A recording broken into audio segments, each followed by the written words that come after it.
Is socialism compatible with Christianity? Where did socialism come from? And is capitalism any better? We'll discuss those questions for the next few episodes of the Cross References podcast.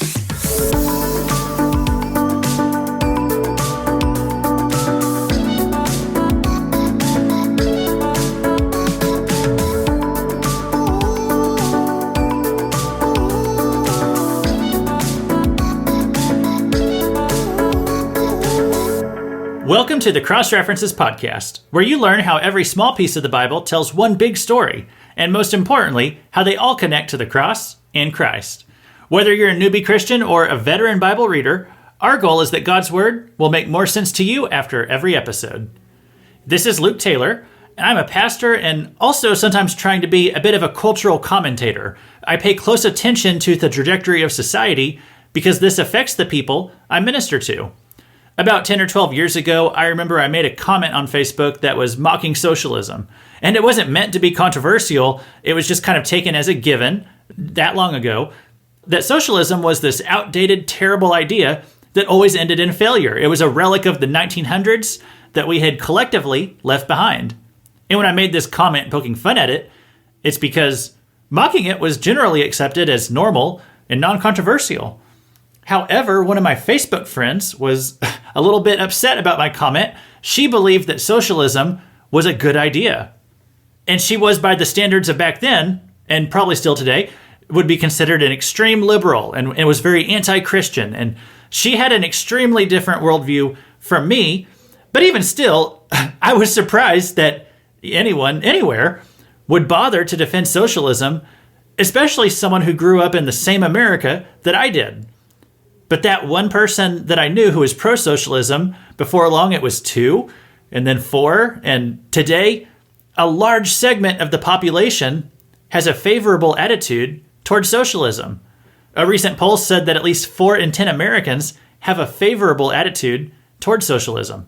And so as I was saying, I follow the trajectory of society, and the acceptance of socialism is rapidly expanding. Being against socialism was a normal, boring, uncontroversial position 10 years ago, but now it has become quite controversial indeed. And worse, this economic philosophy has not just infected the United States of America, but also the church.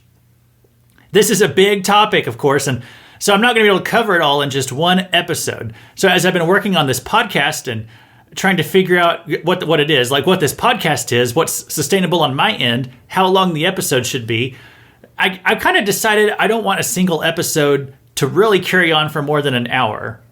When I started the show, my goal was to have 30-minute episodes. And I almost titled the podcast 30-Minute Theology. But it's a good thing I didn't, because clearly I'm having trouble containing myself to 30 minutes. That said, I really don't want to go past an hour on these episodes. So what I've done with this today, because it would go on past an hour, I've split this content up into 2 episodes. And here's the good news. I'm not going to make you wait a whole week for part 2. I'm going to release part 2 tomorrow. And I want to do that because part 2 will follow right on the heels of part 1. And so that way you can go ahead and you can listen to it before you've had a chance to even forget anything from part 1. So part 2 is coming tomorrow, and then I probably won't have an episode next week. That's kind of how it'll shake out. So look for us to return in a couple weeks, hopefully, with our Ezekiel studies. We'll return then in episode number 16. But for now, let's get controversial. We're going to talk about whether socialism is compatible with Christianity. Can you be a Christian socialist? And let me answer that right now. I'm sure there are Christians in the world who are socialistic. But what I want to demonstrate today is that socialism as a philosophy and as a way of life is opposed to how the Bible tells us to think about property and freedom and money. It is an unbiblical or anti-biblical idea. So listen, I'm not saying that a Christian who desires a socialist form of government has lost their salvation or is a fake Christian. I'm not saying that. What I would say is I believe that they bought into a worldview or a philosophy that's opposed to the teachings of Jesus. And it's a philosophy that originated with an ungodly man who hated Christianity. So when I call this lesson Socialism versus the Bible, I'm not trying to judge people's salvation on this. Here's what I'm trying to do. I'm trying to do what it says in 2 Corinthians 10:5. We destroy arguments and every lofty opinion raised against the knowledge of God and take every thought captive to obey Christ. Now, I know that sounds really negative right there. Let me backtrack just for a second. What I want to do is I want to demonstrate that socialism really is an idea that's raised against the knowledge of God. And quite literally, I'm going to try to destroy it. Okay, I don't know if that's better. I don't think I made it better. Let me approach it also from this lens. Matthew 7:17 through 20. It says, "So every healthy tree bears good fruit, but the diseased tree bears bad fruit. A healthy tree cannot bear bad fruit, nor can a diseased tree bear good fruit. Every tree that does not bear good fruit is cut down and thrown into the fire. Thus you will recognize them by their fruits." So today, we're going to talk about the fruit of socialism. It produces bad fruit in the lives of the people who follow it. And if you're listening and you're like, well, wait a minute, socialism, that's just an economic system. It's not a belief system. Well, if that's what you think, you would be disagreeing with Karl Marx. He's the man who created socialism. Marx believed that socialism and capitalism were not just economic structures, but that they were entire worldviews. So let me give you my main idea today, because we're going to keep coming back to this, and in the next episode, we're going to keep coming back to this idea.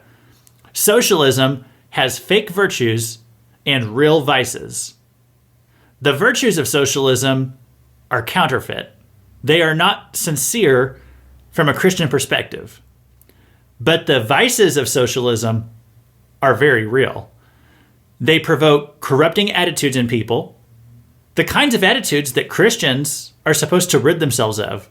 So today, I'm going to use socialism based on how socialists define it, okay? Not making up my own definition. We're going to use theirs. And then I will talk about the fake virtues of socialism, followed by the real vices.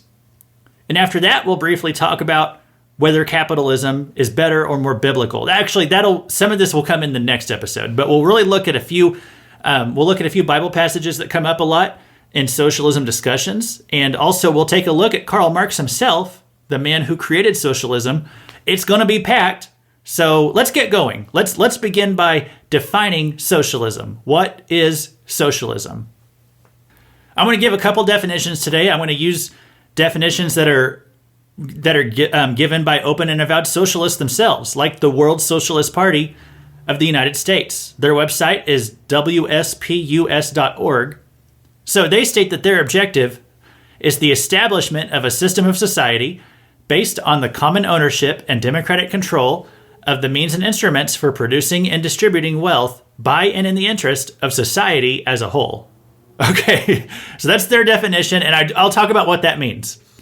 Let me explain what socialism... let me tell you what socialism is seeking to do, and I'll explain why it wants to do that. And then I'll talk about how America is adopting socialism. And then that definition I just read, if it didn't make sense right there the first time, it'll make sense after I explain socialism's intentions. So as you know, our current economic system in America, it's based on private ownership of your possessions, as well as your property and your business. So if you start a business, such as a store, a farm, a factory, whatever, some way in which you create something or sell something or whatever, that is your business, okay? You own that business. Now, you can hire people to help you, and if the business is not successful, of course it dies, or you have to do something else to make money. If it is successful, you can expand, you can get richer, you can do whatever you want. You can start another business. You can give more money to charity. You can do both. It's up to you, because you've earned the money, so you can do what you want with it. Your money and your choice.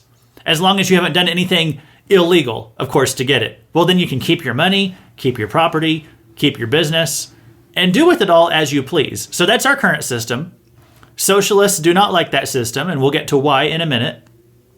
Socialists want the government to own your business and your property. They want the government to put a limit on how much money that you can make, and anything that goes over that limit is taken by the government, and it's given to people that they believe need it more than you. Or they will use it to fund government-run programs that provide goods and services to the public, such as healthcare or higher education. Now, you may have noticed as I was reading that definition from the World Socialist Party, World Socialist Organization, whatever, it didn't say anything about government owning this stuff. It said, in the definition that they used, it said common ownership. Or as some socialists will tell you, they'll say that the businesses should be owned by the people. All right? That's the phrase they use a lot. Especially in socialism, they talk about the people all the time. But the people is not a legal entity.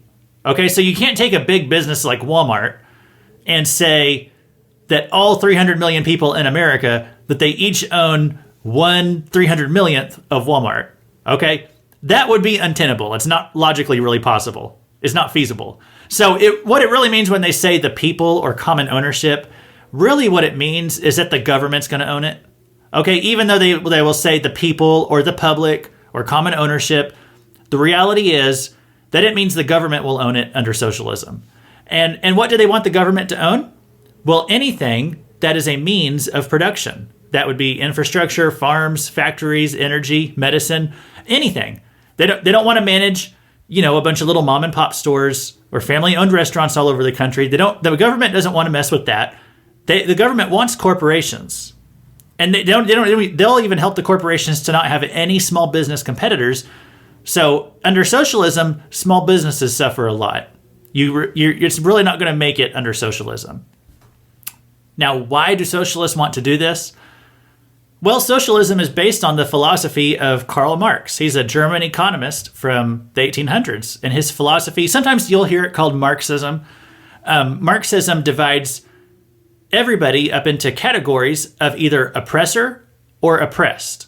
Okay, you're either an oppressor who's taking advantage of others, or you are an oppressed person who is a victim of the oppressors. And so Marx applies this to employers and employees. The people who own businesses, the people who employ others, the people who make money, they are identified as oppressors. The people who work for a boss are called oppressed. And he believed that workers should have control over what they produce, not their bosses. He believed that the worker on the ground level should be making just as much money as the guy managing them from upstairs. He believed that the owners of the business should not be allowed to profit. He thought that profit was literally theft. And so he said, if you make any extra money, then you are stealing from your workers. And then he also believed that unemployment was good. He thinks that having a job is a form of slavery. And he believed that society's goal should be that only a few people have to work so that everybody else can be free. Free to do whatever they want. And of all of the failures of socialism, every time it's tried, I would say this is the one thing that it's very good at, unemployment. Socialism is really good at driving up unemployment. And by the way, I'm just telling you what Marx believes, okay? I'm not giving you a skewed interpretation. I'm not like searching out the most radical positions he held. I'm just giving you the main principles of his economic philosophy. This is what you'll find on pro-socialism and pro-Karl Marx websites, all right? Another main principle is he believed that monogamous heterosexual marriage should be done away with. Get rid of the nuclear family, is what he said. Because he said, right? He said in our current system, we are enslaved to providing for a spouse or a family. And if we are enslaved to providing for a family, then we aren't truly free to be our happiest selves. And so he wanted everyone to be free to do whatever they want, whenever they want, that the only thing preventing us from doing that right now are the so-called oppressors who demand that we actually do work for them if we want to make money. So that is what Marxism, aka socialism, that's what it is. That's where it comes from. And I want to mention how it's working itself out currently in America, because in our country, we have also adopted this oppressor-oppressed framework for dealing with people, for categorizing people.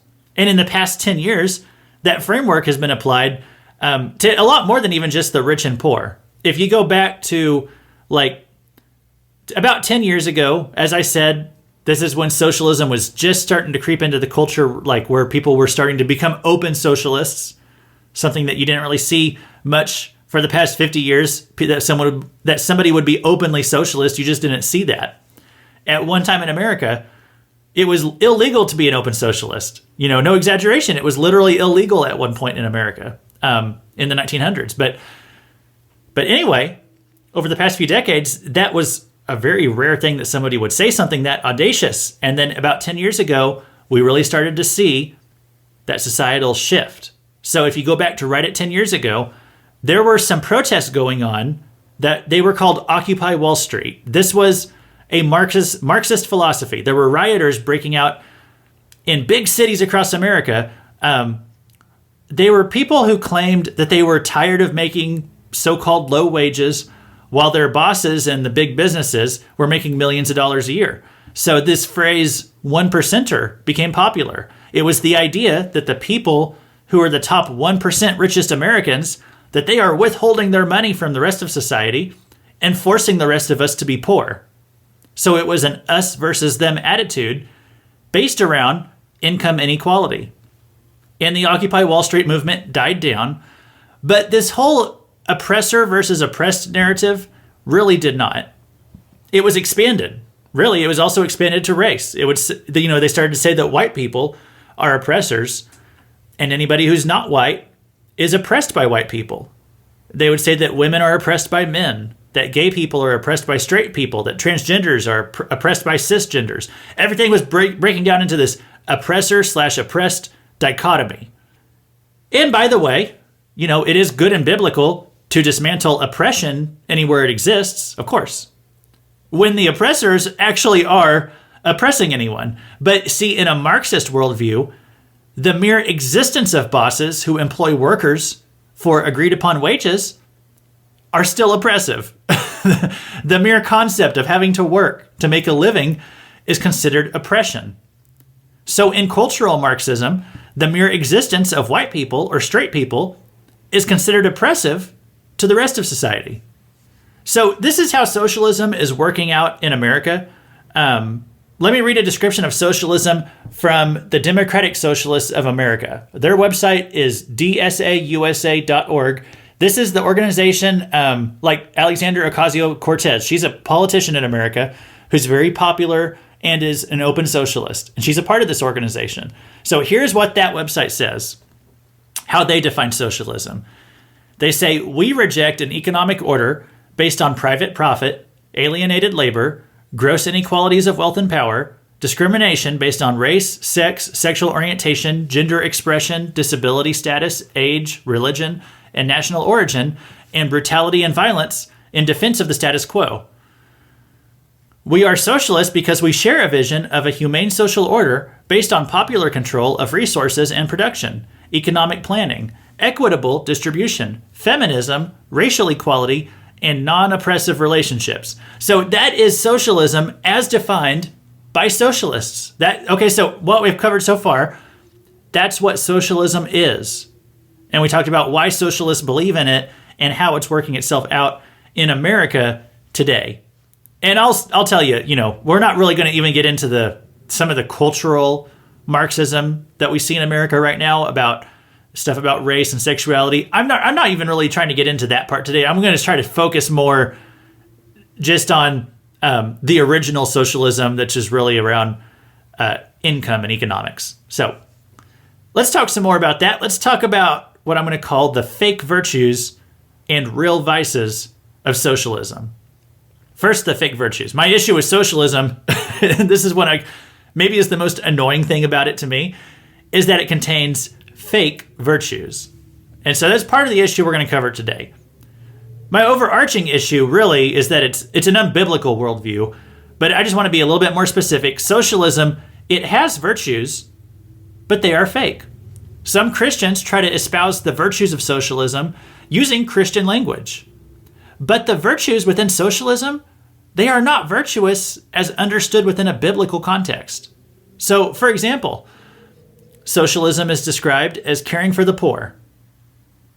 How does socialism care for the poor? Well, socialists will say that it will take money from the rich corporations and the richest members of society and will divvy that money up among the poorer members of society. This is called wealth redistribution.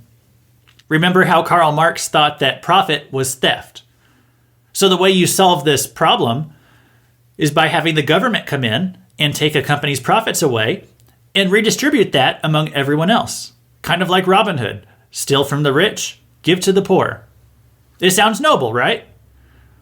Well, this is not virtuous as understood by the Bible. Okay, yes, the Bible tells us to give to the poor, but the Bible never tells us to take someone else's money and give it to the poor. It tells you to do it with your own money.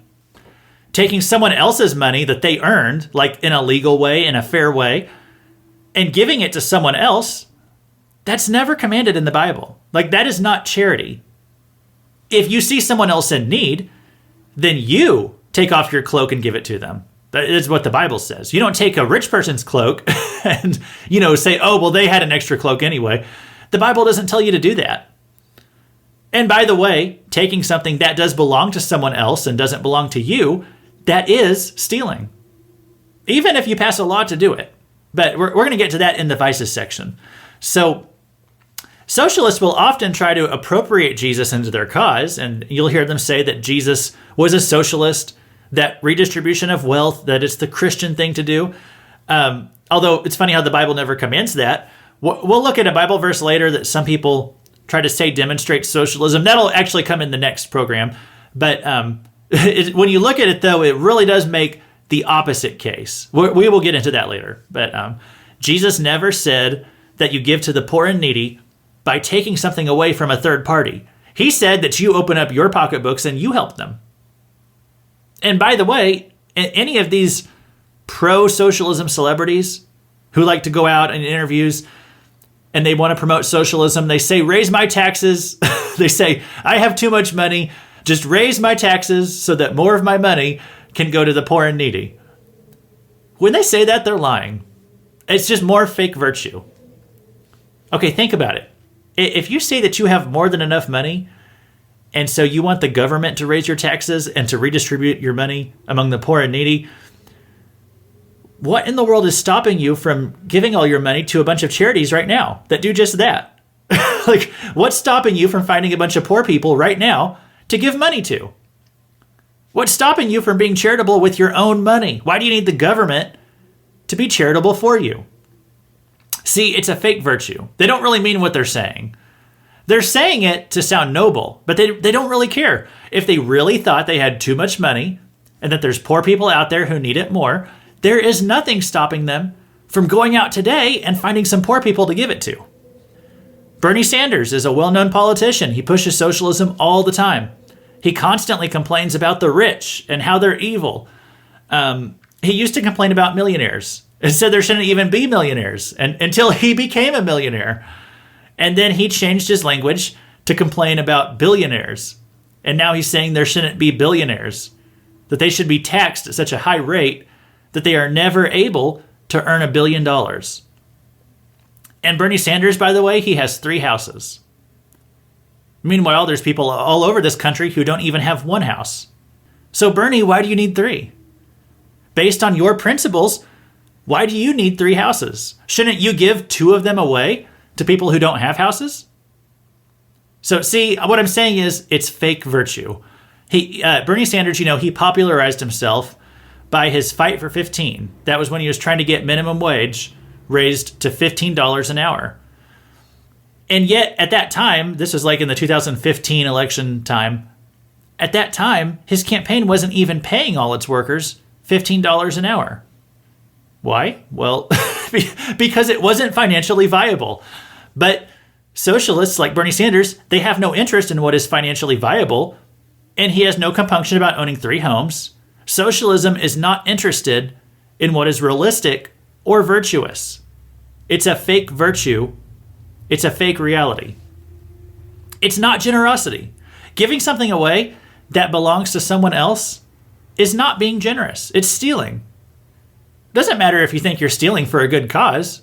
It's still stealing, and the Bible never tells us to steal to help the poor.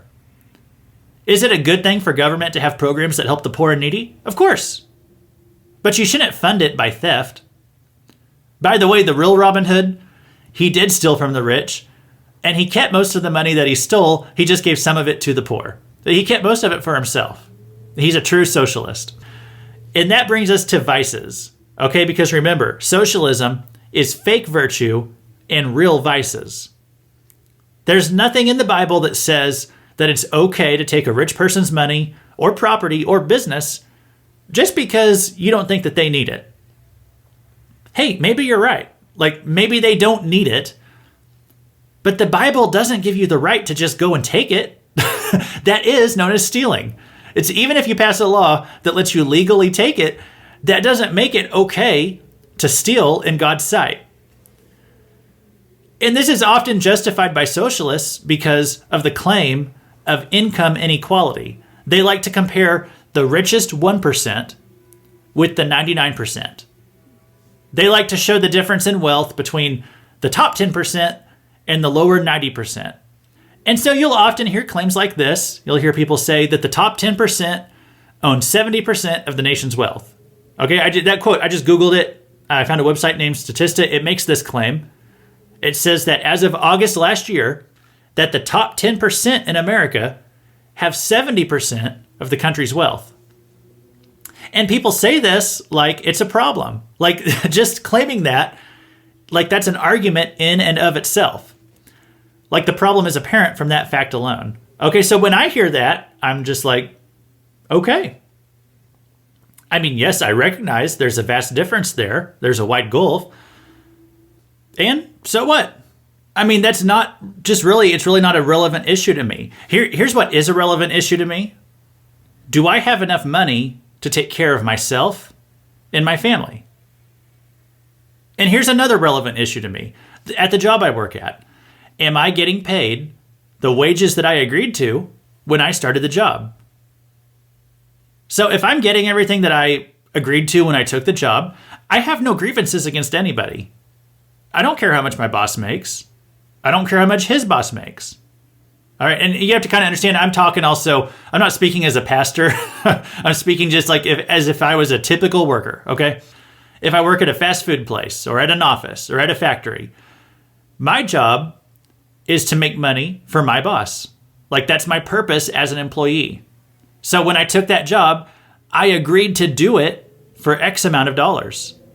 And if that doesn't work for anymore, if that doesn't work for me anymore, I'm free to quit and find another job anytime I want to. So if I agreed to make X amount of dollars and I'm making X amount of dollars, I have no grievance against anyone. I have no right to be mad at anyone. I can't claim that I'm being oppressed by anyone. Even if my boss is making twice as much as me or 10 times as much as me, if he's making $1 million a year, that's not my concern. Like that's between him and his boss. It's between him and God. He hasn't done anything against me. Now, by the way, if you are a boss out there, and I'd just say this, you are obligated to pay your employees everything you agreed to, like whenever you hired them. And as the cost of living goes up, I think you should remember to raise their wages accordingly. Give them raises or bonuses for being a good worker. Those are all good business practices. And so if you work for a boss who doesn't do that, I don't know if I'd say they're necessarily oppressing you, but I'd probably be looking for another job too. Sure.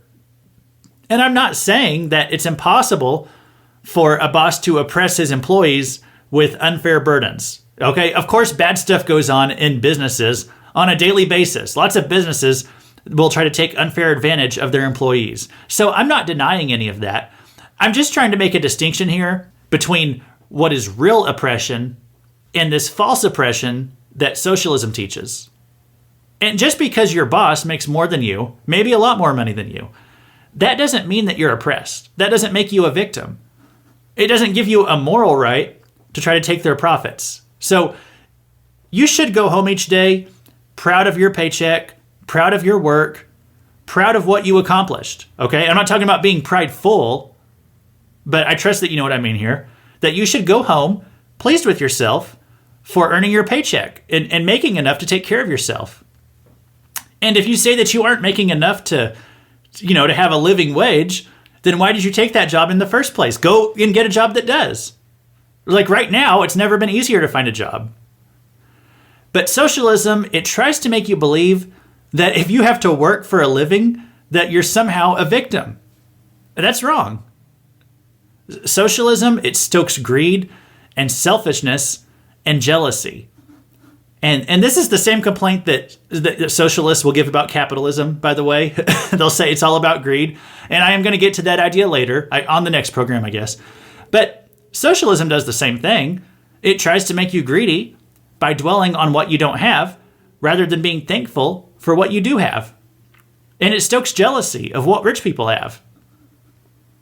And these are the fruits of socialism: greed, selfishness, jealousy, and here's another one: laziness. Socialism breeds laziness. I mean, how could it not? Marx's own vision of the future was that only a few people needed to work so that everyone else could go out and just do whatever he wanted to do.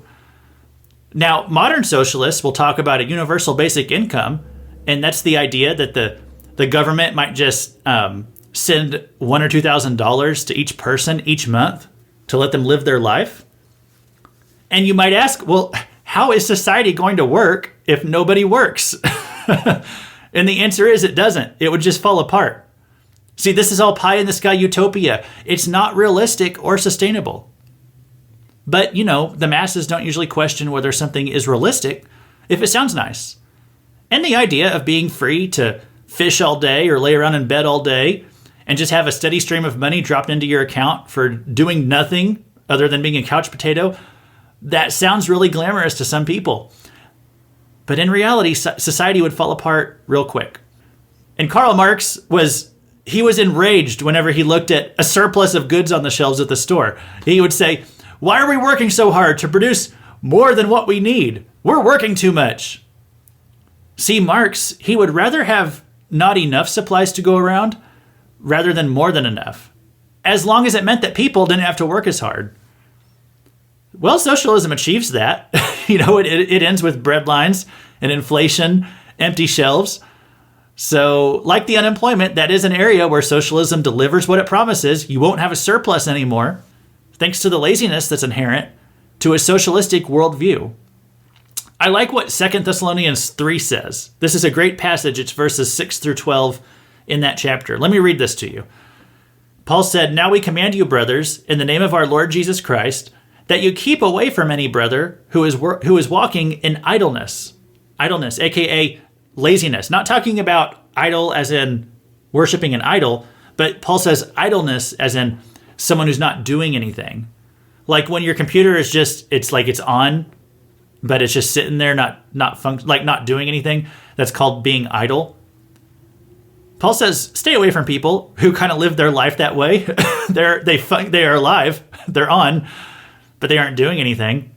Keep away from any brother who is walking in idleness and not in accord with the tradition that you received from us. For you yourselves know how you ought to imitate us, because we were not idle when we were with you, nor did we eat anyone's bread without paying for it. But with toil and labor we worked night and day, that we might not be a burden to any of you. It was not because we do not have that right, but to give you in ourselves an example to imitate. For even when we were with you, we would give you this command: if anyone is not willing to work, let him not eat. For we hear that some among you walk in idleness, not busy at work, but busybodies. Now such persons we command and encourage in the Lord Jesus Christ to do their work quietly and to earn their own living. So there you have it. The New Testament's expectation is that we earn a living. Not that we expect to be handed something that we didn't work for. Not that we expect to sit around and do nothing and expect a check from the government, funded by some millionaire who didn't just sit around. So add laziness to the greed and jealousy. It's fake virtues and real vices. And one more thing that many socialists do, they like to claim that all the stuff they want to give you is free. This is a lie. And honestly, this is all politicians. It's not just socialists, by the way.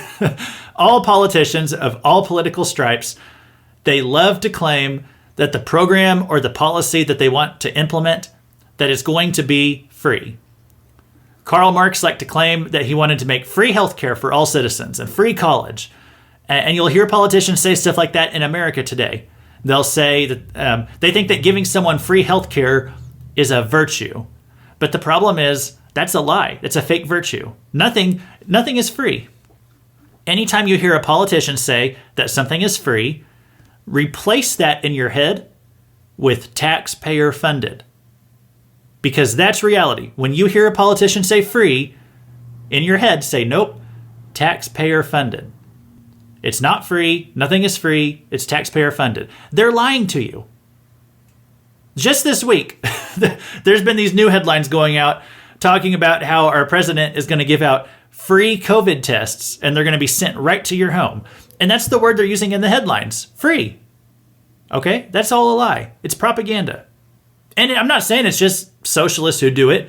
Democrats and Republicans all say this. CNN and Fox News, they all say this. They say that government services mean free stuff. That is not true.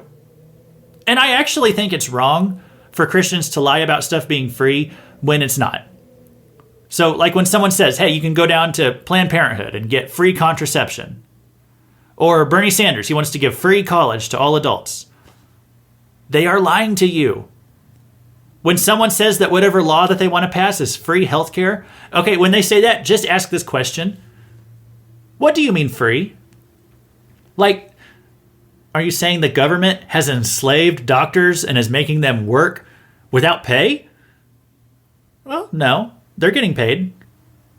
So it's not free. Someone is paying the bill. Guess what? It's you.